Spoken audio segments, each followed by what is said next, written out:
To officially introduce, my name is Roldan Hilbuena. No? Hindi siya Gilbuena. Pero you can call me Dan na lang para mabilis lang tayo. And since sabi nga ni Gab kanina, hindi ako hottest unboxer, no?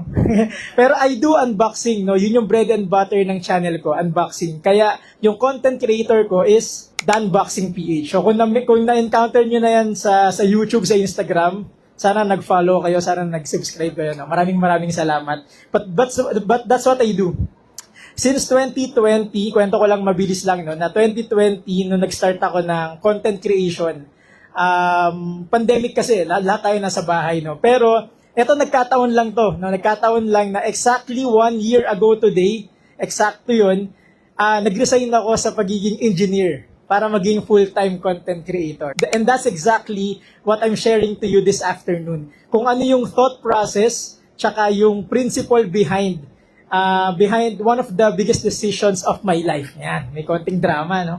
Folks, I present to you the WWW principle, no? Hindi siya yung World Wide Web, no? Pero para lang catchy, ginawa ko siyang ganyan. But it's actually an acronym para sa tatlong bagay na mainly ginagawa ko since day one. Kasi you might wonder, no? Kasi sa Pilipinas, classic na para mag-survive ka, dapat abogado ka, doktor ka, engineer ka. So, paano nangyari na nakalipat tayo to full-time creative? So, number one, first W natin is, let me share my ways of earning online. There are actually millions of ways para kumita online. Pero meron akong in-streamline na apat na ways ko na kumikita ako online. Number one is ads. Through AdSense. No, ito, YouTube, Facebook, although sa Facebook hindi pa ako monetize, no? Pero sa YouTube, gladly, unang taon pa lang nating nag-upload, na monetize na tayo. So sobrang happy natin na sa YouTube, yung meron tayong ads. So every time na manonood kayo, at di nyo iniskip yung ads, maraming salamat. No? Maraming salamat. Although, trivia lang na sa AdSense natin, sa apat na babanggitin ko, yung AdSense yung pinakamababa ko. Pinaka-minimal yung impact niya as far as income is concerned. Na kung ads lang, I don't think kaya kong tumawid from engineer to full-time content creator.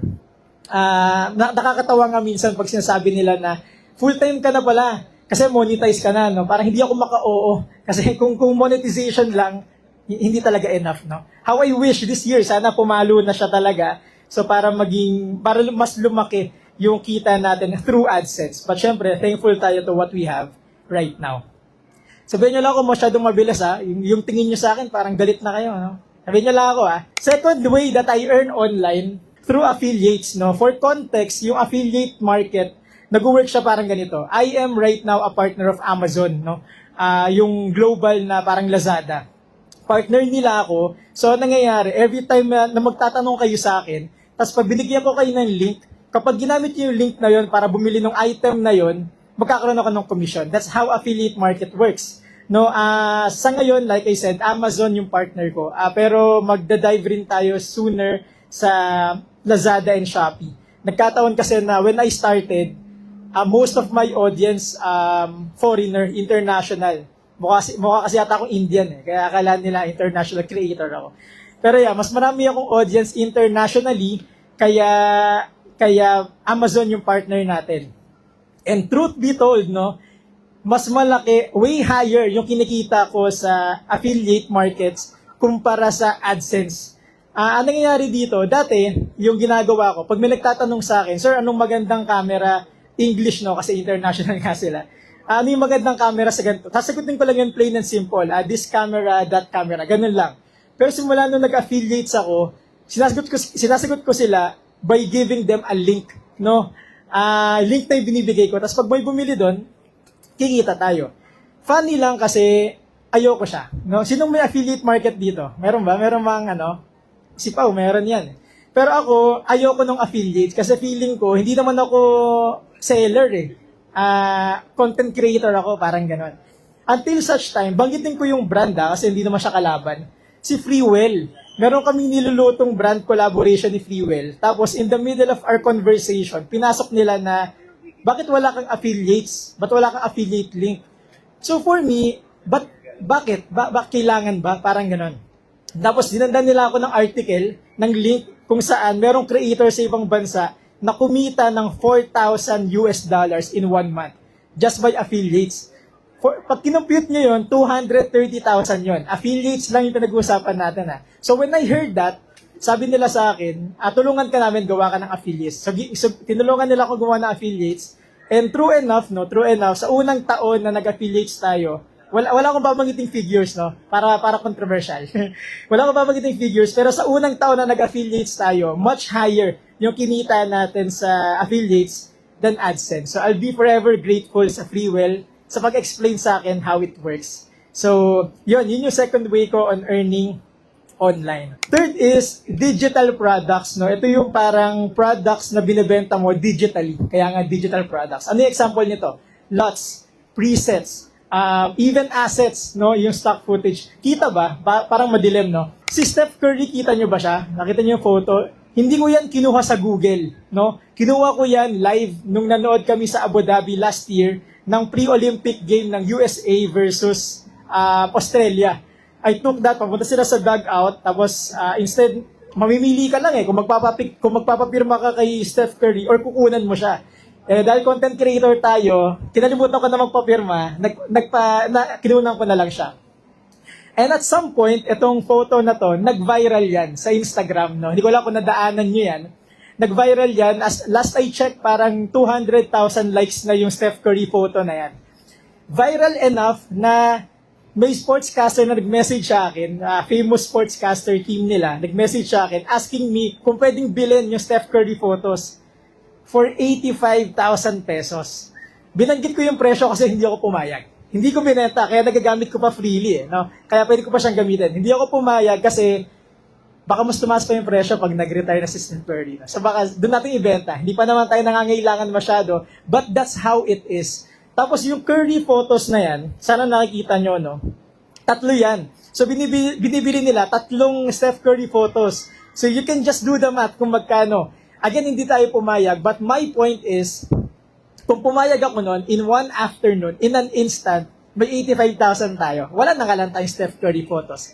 But that's how that's how I earn through digital products.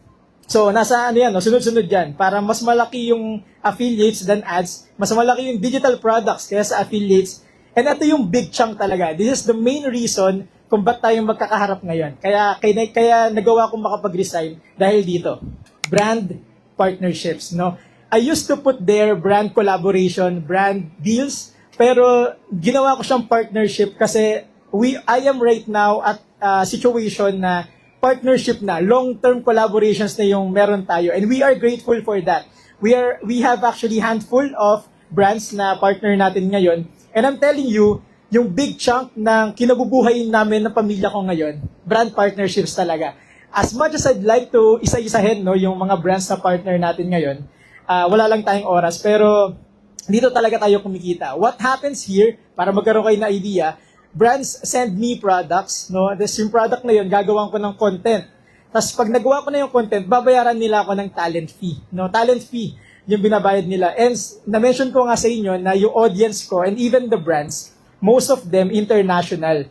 So yung binabayad nila, medyo international scale din. Medyo generous talaga sila. Kaya sobrang grateful natin sa brand partnership. But here's the thing about brand partnership. Sa 4, siya yung pinakamahirap i-land. Siya yung pinakamahirap makuha. Parang mag-AdSense ka, kaya yan. Magbenta ka through affiliates, kaya din yan. Pero yung yung makakuha ka ng trust ng brands, yun siguro it would take years para magawa natin. Isa doon si Amaran, no, na naging partner natin. I think last year lang, Gab, no, na nagkausap tayo. And sobrang grateful ako to the likes of Amaran brand na partner natin sila in our journey as a content creator. Looking at your faces, no, yung question na nakikita ko, so paano? Paano mag-land ng brand deal? Paano nangyari yun? Parang gano'n, may mga tumatango na, so tama ako ng hula. Second W natin, nakaunang W na tayo. Second way is I had to have that wow factor. Yeah. Meron tayo dapat wow factor. Kayo din, no, kailangan nating magkaroon ng wow factor. Na in this world and in this day and age, na saturated na ng content creators, halos lahat na nasa harapan ko may camera. Ang gaganda, ang lalaki, ang liliit. Lahat may camera. Lahat creative na talaga at this day and age. But still, I had to stand out. No? Sabi nga ni Gab kanina, yung ginagawa ko mainly is unboxing. Sobrang generic nun, di ba? Pero I had to make it through para magkaroon pa rin ng wow factor the way I unbox yung product. So meron uli akong 4 na points dito. Number 1 is I just had to start. No, nag-start lang ako. Parang if meron dito kailangan marinig yon, you just have to start. Next. I remember I was never meant to be a content creator. I love my job, no. Gusto ko tinapos ko yung pagiging inhinyero. Pero nagkaroon ng time na yung girlfriend ko, syempre asawa ko na siya ngayon, yung masipag na nasa harapan. Niregaluhan niya ako ng USB-C hub. Tapos, for some reason, nagandahan ako dun sa USB-C hub. Nagandahan ako sa packaging. Na sabi ko sa sarili ko, parang unfair kapag hindi ko siya binidyohan. Pag di ko binidyohan yung process of unboxing ko. And that's actually it. Binidyohan ko siya using my iPhone XS. Wala akong camera nun. iPhone XS. Tapos, tripod na sira-sira. Yun kasi nasa bahay namin. Tapos, daytime. Kasi wala akong ilaw. So, kailangan mag-shoot ako sa tabi ng bintana para may ilaw ako. Ganon, no? Naisip ko nga, naiiyak pa rin ako. Parang napaka-humble beginning na nagsimula tayo sa ganon. But I had to start. I don't think I'd be here kung di ako nag-start. So, that's the first thing to do. The first thing I did to have that wow factor. So, anong nangyari, in-unbox ko yon for the purpose na hindi pa rin content creator. Sabi ko sa girlfriend ko nun, sabi ko sa kanya, ito yung video, salamat sa regalo mo. Siguro dahil mahal na mahal niya lang ako, gandang-ganda siya sa video ko. Hindi ko alam kung binobola ako. Sabi niya sa akin, sayang naman upload mo na. Yan na, sabi ko, wala akong balak i-upload yun pero in-upload ko. And to my surprise, yung mga tao, hindi strangers, mga kaibigan ko lang din, na supportive siguro sila. Nagandahan din sila sa unboxing ng ginawa ko. Ganda naman yan, ganyan. So nakita ng girlfriend ko, siya pa rin, no? Ako, wala pa rin akong idea. Sabi niya, upload mo na kaya sa YouTube, tas isip ka na ng pangalan mo. Gawin mo na talagang, career yan. And that's what I did. And that's how it started. No? Ganun lang kasimple na Unboxing PH, upload ko sa YouTube, tapos, yun na siya. And then, yung second dilemma usually kapag nakapag-start ka na, consistency. Nakapag-start na ako, nagtatrabaho ako, now the challenge is kailangan maging consistent, no? Ang nangyari dito, kapag nasa tech industry kayo, nasa tech ako, no, gadgets, cameras, lights, mahal yung gamit. Ikot ka dyan, parang nakasale na sila, mahal pa rin, di ba? Mahal pa rin. Quality naman sila, pero mahal talaga. Mahal maging niche yung tech industry.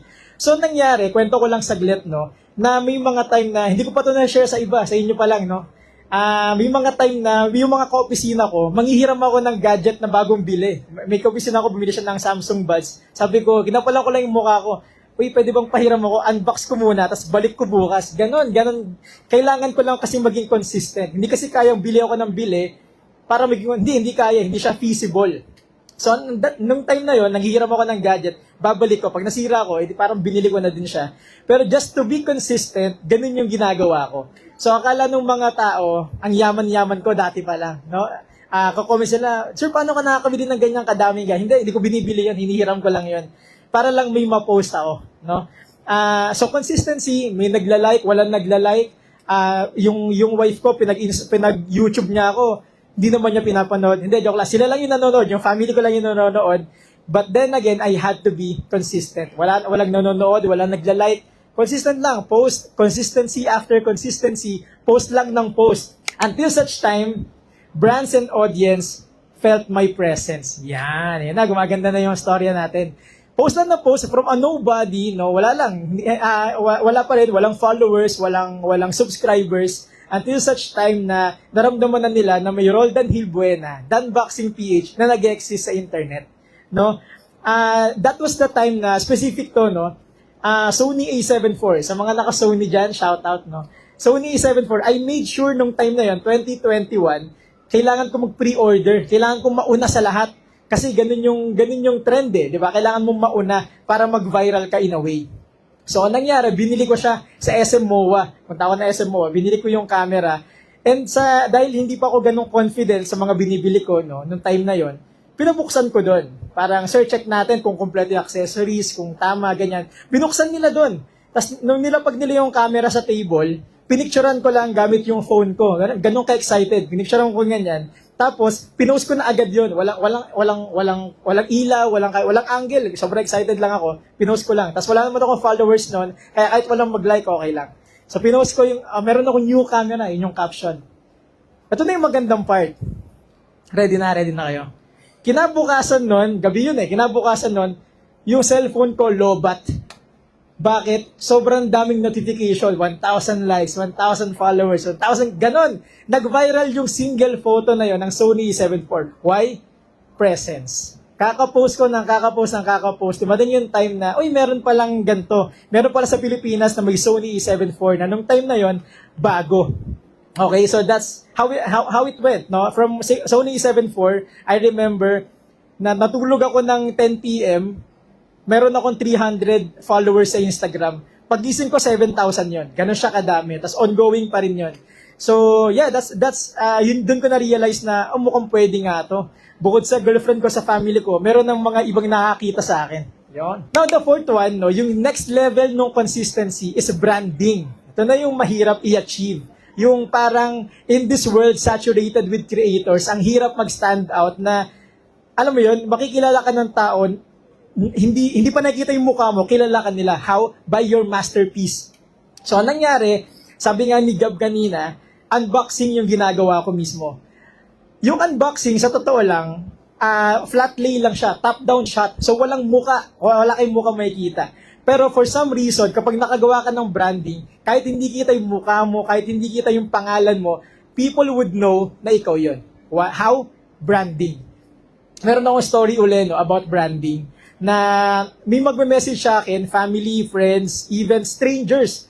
Sir, may gumagamit ng video mo. Kadalasan ganun yung mga parang account sa Instagram.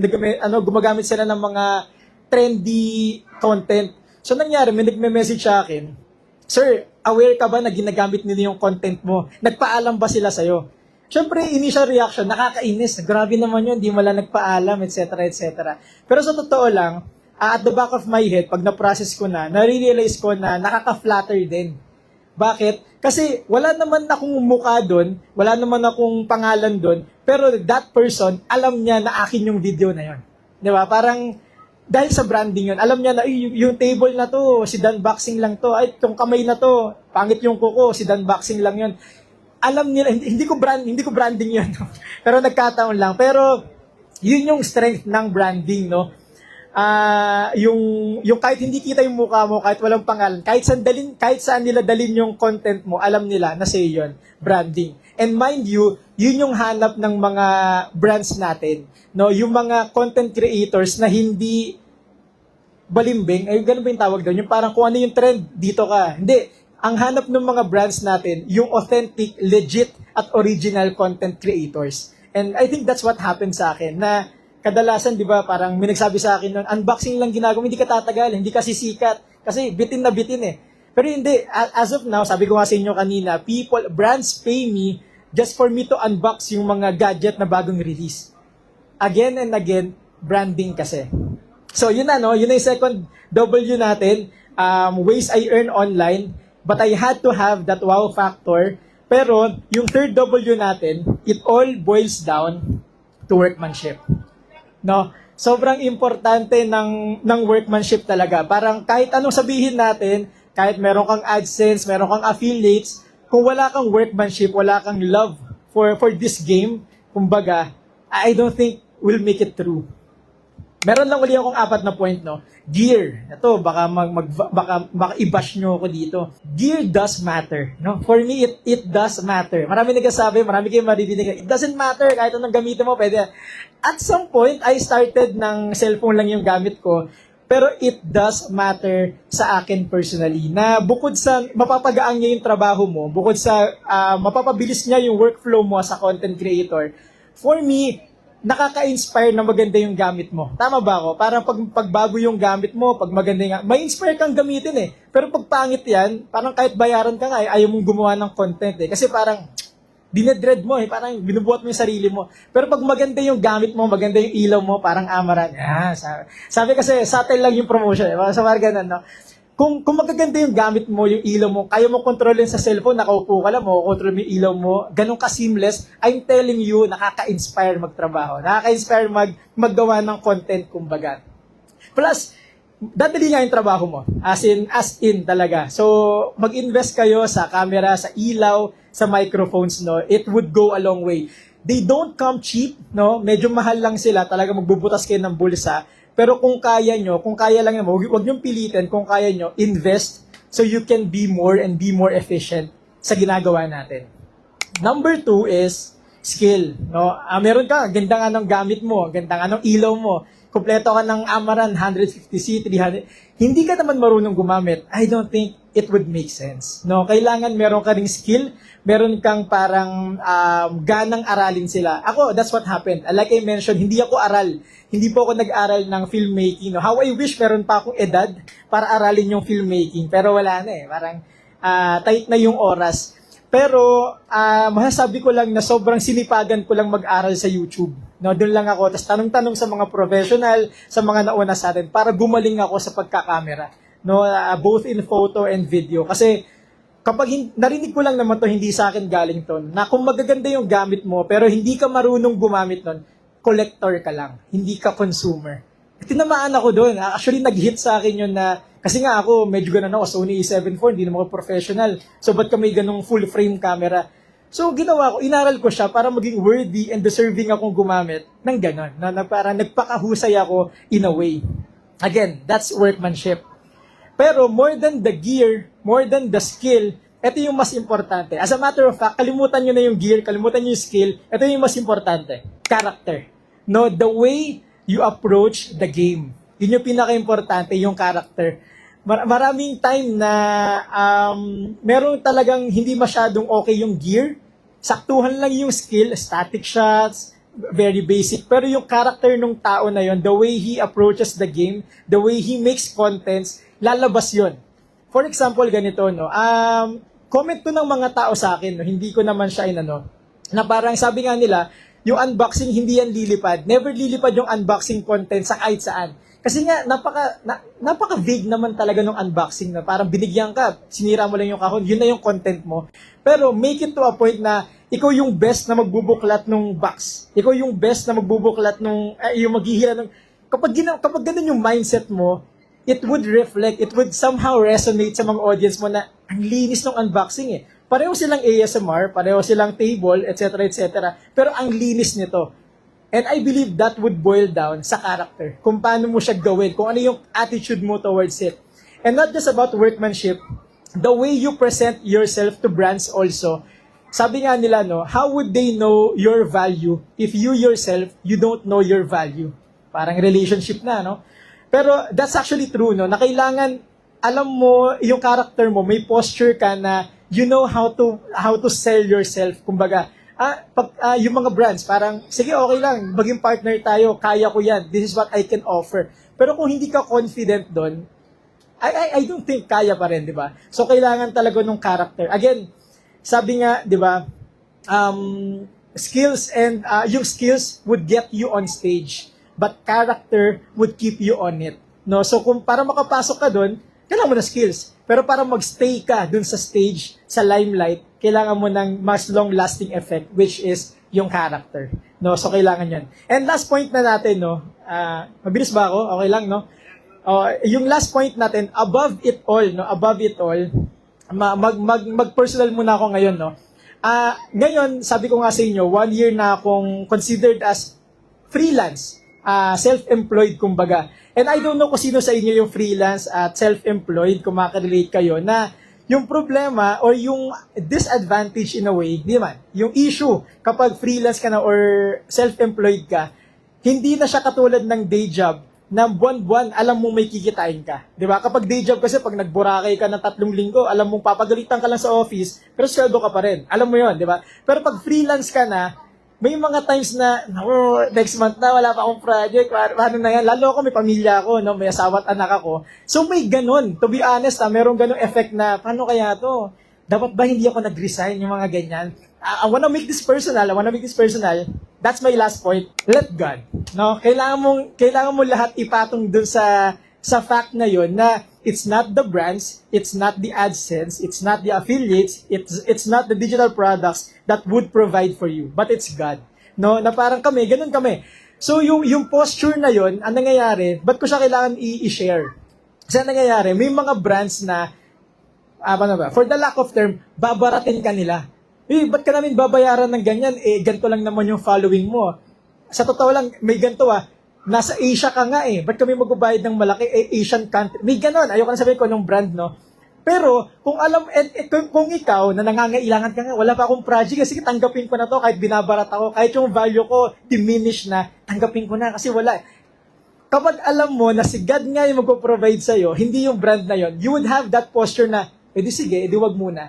Kung hindi nyo pala ako afford, wag na muna. Pause na muna natin. And believe me, kapag nakita ng mga brands, pag nakita ng universe, na may ganun kang confidence, no? And again, no, this happens to me, kaya ko siya sinishare. Hindi ko siya sinishare kasi narinig ko lang. Nangyayari to sa akin for the past 1 year na full-time content creator ako, na marami akong brands na na-let go. Sa totoo lang, marami akong brands na nawala. Sayang, hawak mo na yung brand na yun, pinakawalan mo pa.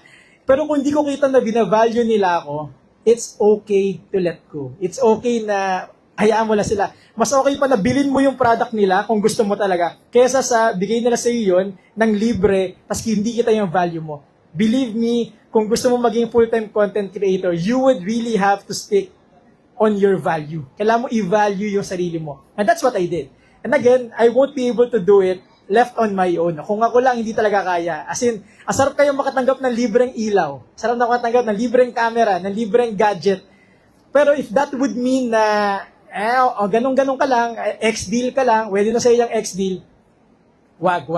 Kung hindi mo balak maging full-time dito, kung hindi mo siya gusto maging living, kung ayaw mo siya maging source of income talaga, okay lang, tanggap ka na ng tanggap ng X-deal. Pero kung gusto mo nga siya gawing profession, be professional.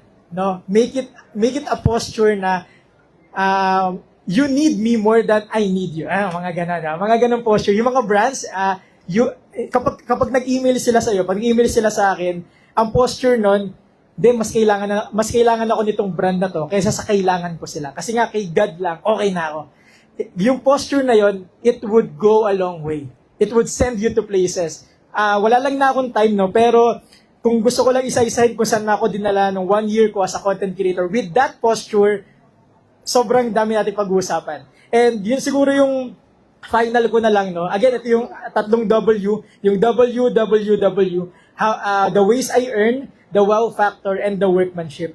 How I wish, pero pa akong time, no? Iiyak pa lang ako Iiyak pa lang ako sa mga kinakwento Pero sana again, hindi ko goal na magturo, no? Sana wala kayo natutunan sa sinabi ko, pero sana na-inspire kayo. Kasi my story could be your story also, no? Sana na-inspire kayo somehow na sa Pilipinas na sikat ang mga engineer, lawyer, mga ganyang mga classic job, kaya siya, and I am right now a testimony for that scenario. So yun lang naman, no? Kung meron kayong questions, kung meron kayong kung nabitin pa kayo, pwede tayong mag-usap, pwede tayong mag-connect sa social media ko. Meron ako Instagram, Facebook, YouTube, tsaka TikTok, DanBoxingPH or Roldan Hilbuena, hanapin nyo na lang ako. Pero pinaka-active ako sa Instagram. So, pwede kayong mag-message doon, connect tayo, no? Kung nabilisan kayo sa talk ko na to, connect tayo doon. So, yun lang naman. Maraming salamat sa pagpunta, sa pakikinig. I know na wala tayong upuan, no? Pero salamat sa pakikinig talaga. See you in the next video. Alright, let's give a round of applause.